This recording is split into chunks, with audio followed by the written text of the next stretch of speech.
Aloha Hawaiian. I'm coming to you from my very soaking wet carpet, which you can see is gotten a lot worse since the last time I videoed. It's spread through close to half of the room now, and the stench coming from it is horrible. I'm going to step on it and walk over here. We've had some wet damage over here as well, and then over here and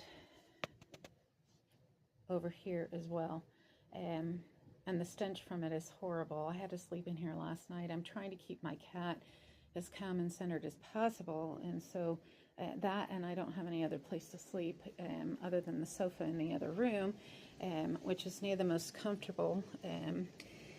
So I had to sleep in this room last night, and as you can see, it is half 12, 12:35 Saipan time just now, and I'm having to record this, and I'm going to try to load it up on the internet.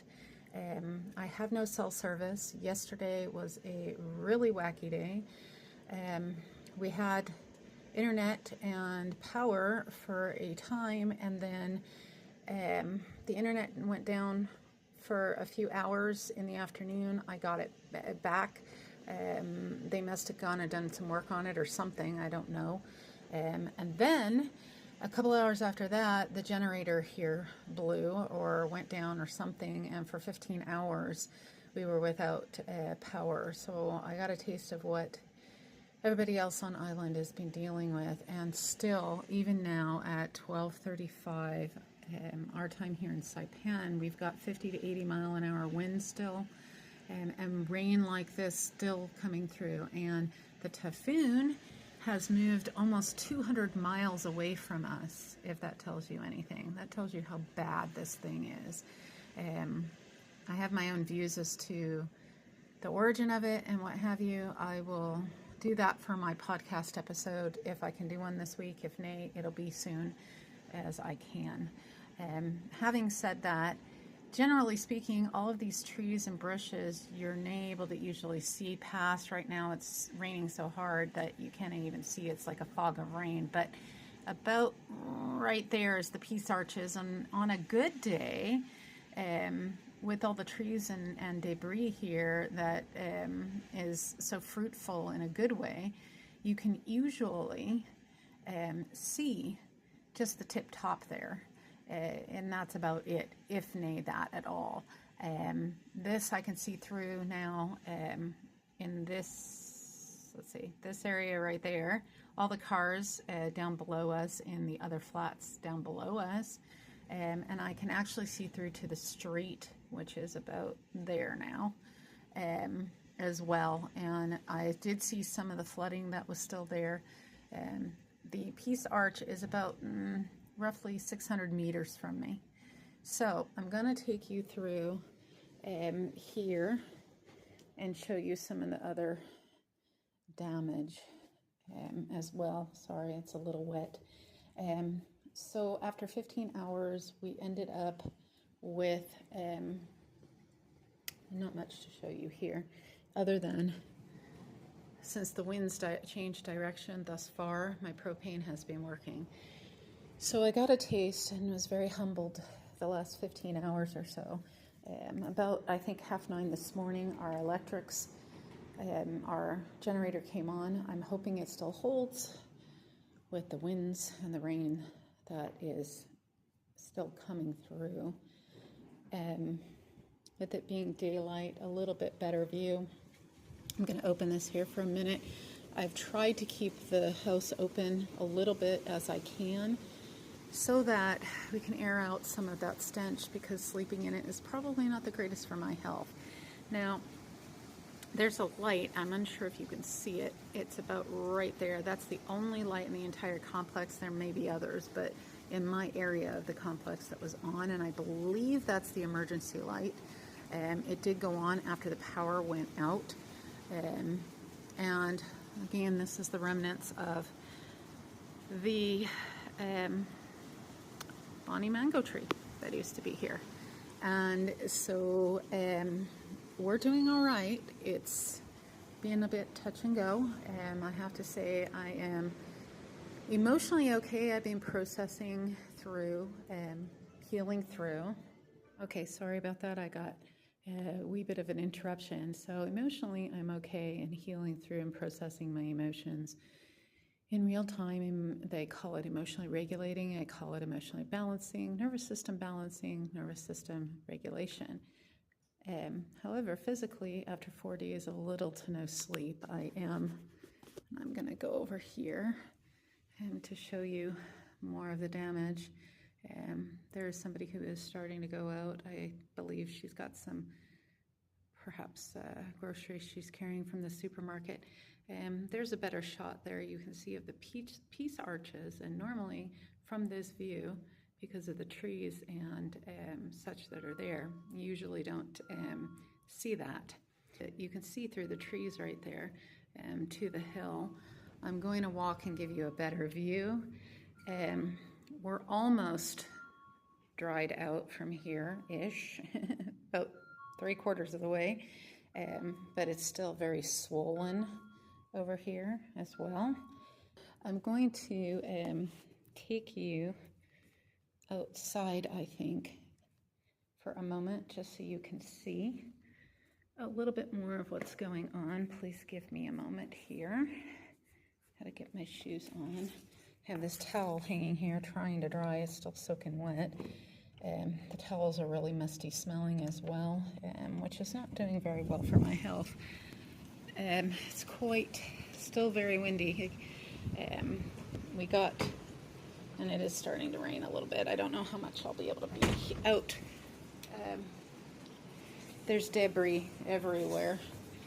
But here, this gives you an outside view really quick because the rain is starting to come down. You can see all the way out, and the car is where, and that's the main road right there where that truck was just going. Normally you can't see any of that, and we usually are protected. People are starting to go out and about, I presume, to see what the damage is. I have seen reports of the damage from online sources, and what I have seen is it's pretty bad. It's pretty bad. And I'm just noticing here, the door might be a little bowed. At any rate, I wanted to give you an update of what is on. And there's Akasha. Hi, baby. That's my baby girl. That's my baby girl. She has been a champ through all this. Mommy loves you so much. You're such a good girl. If it were not for the fact of the herbal medicines that I have for her, she would not have made it this far. I want to take you into this other room, her cat room. There is some water damage that we have here. I have not fully assessed this room. Nearest I can see, it's water damage here. I'm not seeing it elsewhere, but I have not really done a fine-tooth comb on this. What I wanted to show you is, since I can't go outside, it's still really wet. The palm trees are still here, believe it or not. They're pretty badly damaged, but they've held their own. So the good news is that the reason that we have our power in the generators is the cement poles that were placed. It took them 11 years to do it, but from the, and you can see some of the paint peeling, nay, a surprise there, from the Typhoon that happened, I think 11 years gone or what have you. The neighbor there across the way taped their windows. I've seen that on several windows. That's in case they would have blown out by any chance, and it would minimize the breakage. And again, the winds and the rain are picking up again. I'm going to have to shut this a bit because we're getting water in. The reason that our electrics have held up so well is because they put cement poles in where there used to be wooden ones, and a lot of that is on the island.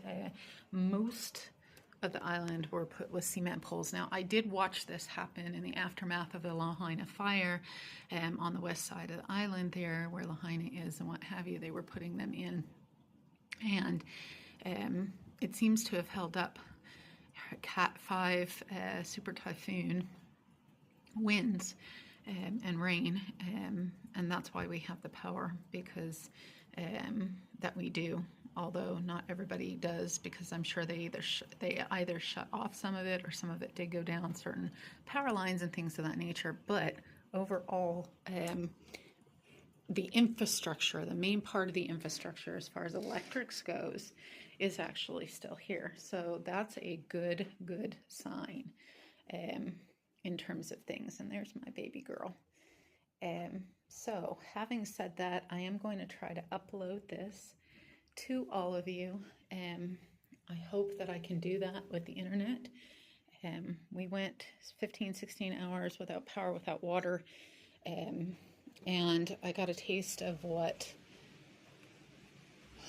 everybody on island who does not have those luxuries got to see.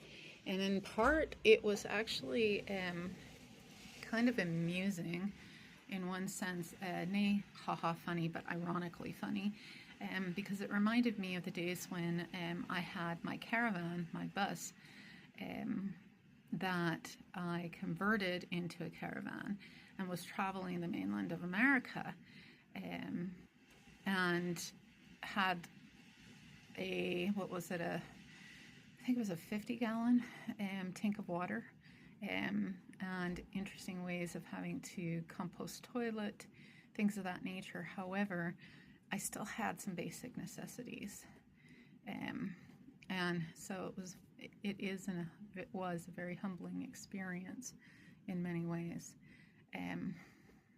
We're supposed to have this kind of weather, not like this now, but where it gets between 50 to 80 mile-an-hour winds and rain off and on for the next day still, until about 7 o'clock tomorrow. I believe we are still under Typhoon 1 watch, or warning, sorry. And so things are not done here yet. And this all started, the beginnings of it started on Sunday. So we have been going for 5 full days now. Sunday, Monday, Tuesday, Wednesday, and today is Thursday. So yeah, it's not been easy, and physically I'm exhausted. Sleeping here and there, a couple hours here and there. Yet we are holding our own. We are safe as best as can be. I'll keep you updated when and as I can. Much love to all of you.